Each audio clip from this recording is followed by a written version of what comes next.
saying thank you all for showing up and for taking the time to at least focus on the spiritual nature of your being, because this is what this is about today. Your incredible journey, that's the topic for our talk today. Another word for journey is process. Today I share with you the second step in the creative process. The journey is silent, invisible, incomprehensible, sacred, and inward. The journey has one ultimate purpose, and that is to arrive. As we read from page 167, the one who seeks to demonstrate the power of spiritual realization in everyday affairs should believe in divine guidance. He should affirm that his mind is continually impressed with the image of right action, and that everything in his life is controlled by love, harmony, and peace, that everything he does prospers, and that the eternal energy back of all things animates everything which he undertakes. Every objective evidence contrary to good should be resolutely denied. I hope you remember that one too. And in this place should come a sense of right action. He should feel a unity in all people and running through all events. He should declare that the spirit within him is God, quickening into right action everything he touches, bringing the best out of all his experiences, and forever guiding and sustaining. The greatest good which his mind is able to conceive should be affirmed as a part of his everyday experience. Can you imagine doing that every single day? Your day will be absolutely astonishingly fantastic because you have invoked all the qualities of the divine to be part of your life. As I was saying, the journey is silent, inward, invisible, incomprehensible, sacred. That's the journey that we are on. That's why Jesus in his great wisdom says, judge not by appearances. Don't judge by appearance. So there are some essentials as far as taking that journey, and all of you I know have embraced, if not all of these, but some of them. And if you've never heard them before, please listen carefully because your life depends on it. The essential for the journey. Essential to the success of the journey are vision, energy, visibility, coordinates, means of transportation, and destination. Every journey is sacred. Every journey is concentrated and consecrated, set apart. The Latin word for consecrated is secari, and it means dedicated. The soul's journey of the heart is the heart of our belief. It is to have a soul conviction to believe in the heart. You know, you'll see belief in the Bible, and it talks about believing in the heart. The subjective, the subconscious, is there a belief in established? That's where belief is established. It is now in mind soil, if you will. The soil of the mind that grows things out into your life. It is the way you inwardly hold something. How the heart holds it, puts it into creation. Just remember that. You want to create something, hold it in your heart, and it has no choice. It has to come to pass. One must be conscious of what one gives the heart to hold. When soul is involved, it is unmistakable, one of a kind, one can see and feel heart in it. That's the best times to celebrate. Your power of inner guidance. And you know they call that alchemical psychology. It kicks in. Somehow you are able to be able to put it together and let it filter through your entire body. This is evident in the Lord's Prayer. It is an unrevealed secret when it says, "Thy will be done on earth." How? As it is in heaven. You know, Jesus was not just saying that by accident. He was able to bring heaven on earth for his own state of being and what he wanted to accomplish. So how do I walk as God on earth to achieve heaven on earth? You ever thought about that? If you are a divine individuation, how are you revealing heaven on earth? Where does God live? Heaven. Where is heaven? In your heart. It's not up in the sky. It is silent, invisible, and it is sacred. Silence arises from the innermost depth of human consciousness. Indeed, it is a house not made with hands. Invisible means cannot be seen with the physical eye, but can be felt at the level of the heart. At the level of the heart that follows sincere intentions. Dr. Holmes says on page 303 of The Science of Mind, he says, "Your word, which is one with the infinite life." You know, I am just blown away by the wisdom and the power of these words. Your word, which is one with the infinite life, has been spoken in calm trust. It will be taken up at once and will be operated upon. Perfect is the pattern and perfect will be the result. Your word is now establishing it forever. See this, feel it, know it.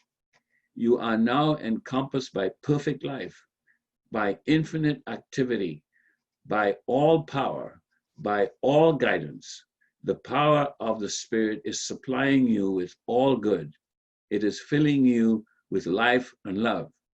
That's why I call this your fantastic, your incredible journey. Because that's what happens. If you turn your life over to Spirit and you really allow Spirit to be as heaven on earth, this is how your life works.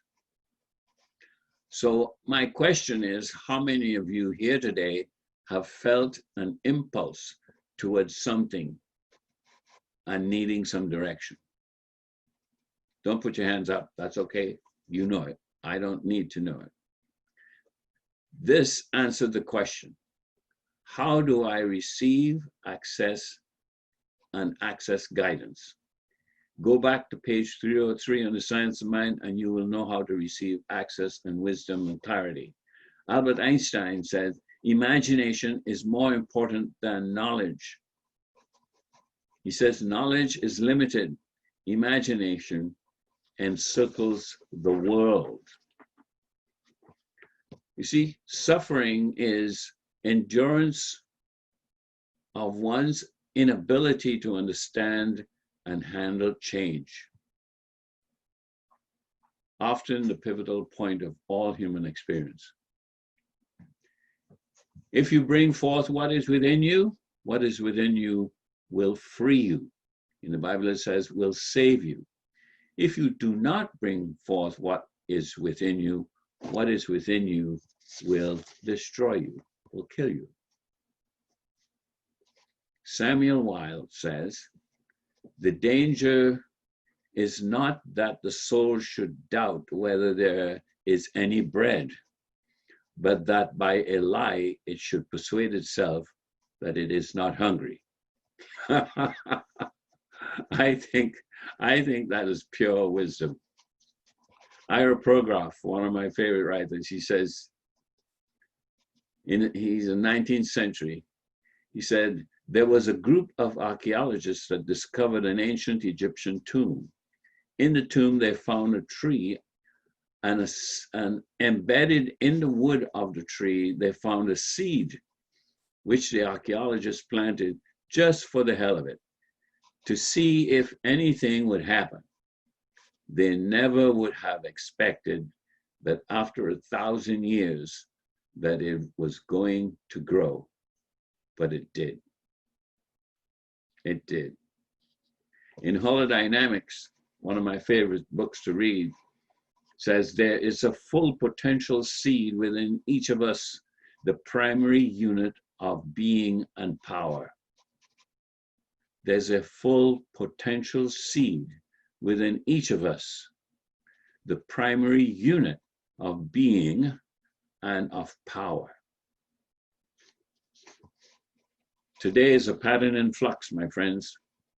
Use what is happening as a seed.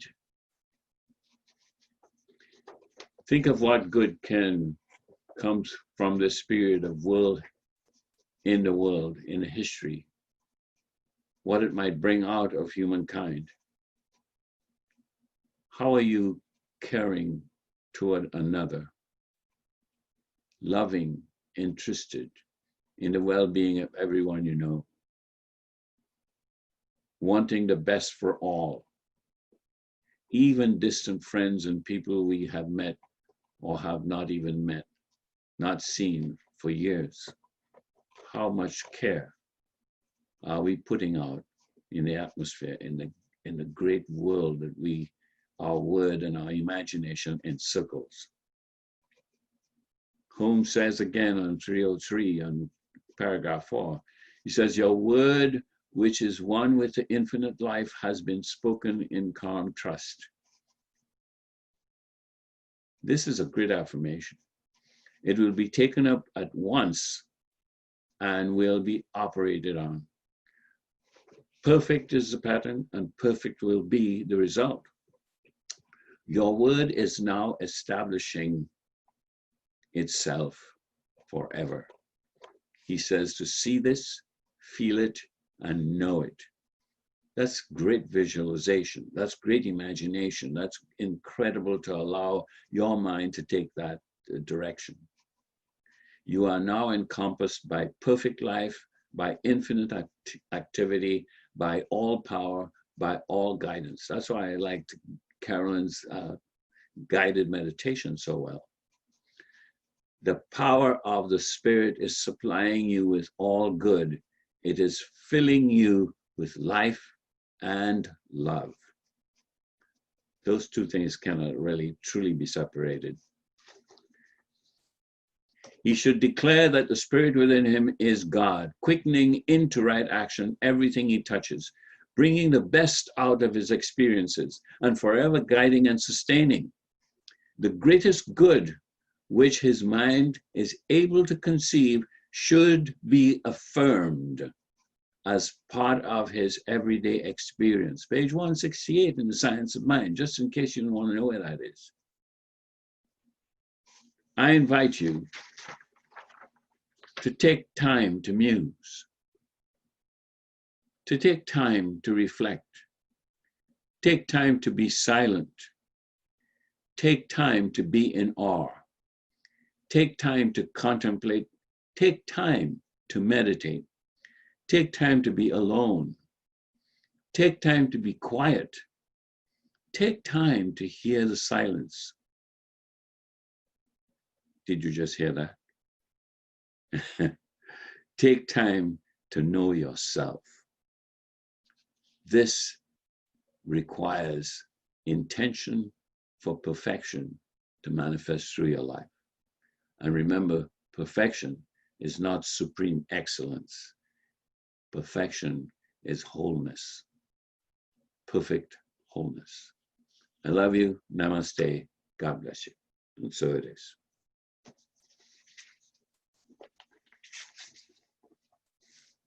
What I'd like us to do is to just go back to the affirmation.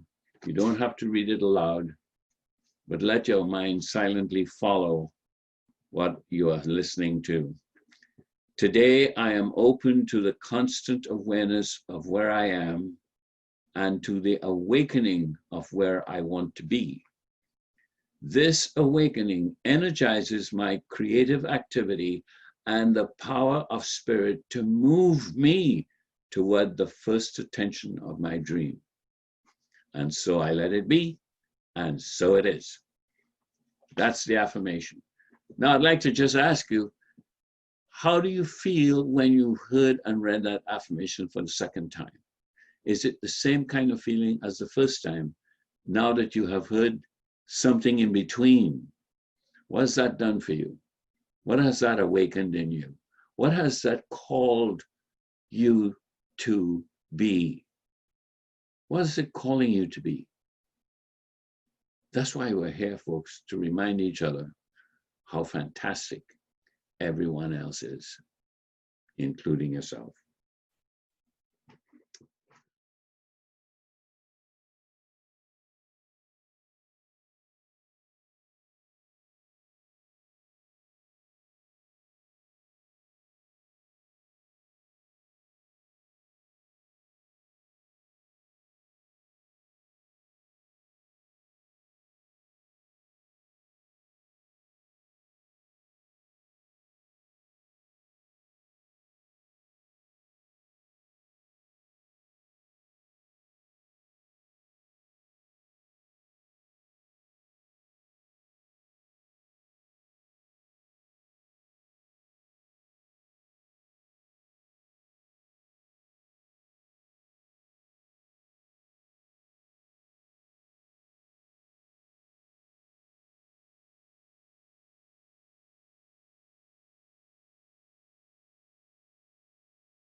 When you are not in this environment, it's not as easy to think about it. No one knows what other elements are awaiting you in this perfect moment, so take a hold of it. As she thinks into this universal mind, she sets a law in motion, which is creative and which contains within itself a limitless possibility. So today I want to read you the affirmation again, based on what you heard. It says, today I am open to the constant awareness of where I am and to the awakening of where I want to be. This awakening energizes my creativity, my creative activity is empowered, energized, and the power of spirit to move me toward the first attention of my dreams. And so I let it be, and so it is. Namaste. God bless you. Let's do a spiritual mind treatment right now. Close your eyes. And let's see if we could activate something in us that takes us to the first step. I know there is one life, and that life is God, and that life is perfect. That life is the life of all life. It is a being of all beings. That mind is an infinite mind. It is infinite intelligence, infinite wisdom, infinite clarity, perfect clarity, peace beyond human understanding. This is the power of God. This is the power of life. This is the power we call into our consciousness right now, our awareness, this power. I am one with that life because I am made out of that life. Every life is, we are all individuations of that one life. And everything that is in that one life, everything exists in its making. So as individuals, we are microcosms of the one life. I accept that for myself, and I accept it for everyone here today. Knowing this truth about myself and about the truth of others, I can now declare that we have the power to change, and that we dare to step into that power and declare from now on, I have begun, I am weaving a new mental environment around me that I sit in, that I live in, that I eat in, that I sleep in. That one new mental environment that that atmosphere that I am building around me is one of wholeness, peace, love, prosperity, gratitude, and power, self-empowerment. This is the new mental environment that I live and walk and have my being in from day to day, from moment to moment. And out of the 60,000 words that will pass across my mouth, my words, my mind, my breath, comes all of those 60,000 words are energized by this new mental atmosphere that I am creating right now. And I declared it is being created now. Not only for myself, but for those who accept the challenge of starting a new life now. I give thanks for the power of the spoken word. I know that my words cannot return void, but they accomplish whereunto they have been spoken right now. I release them to that power, to that law, that immutable law that is released because I have said a word. I created an energy that energizes the power of creation through the law, and it is done. And so it is. Amen. Thank you for listening. I hope you've experienced something new for yourself.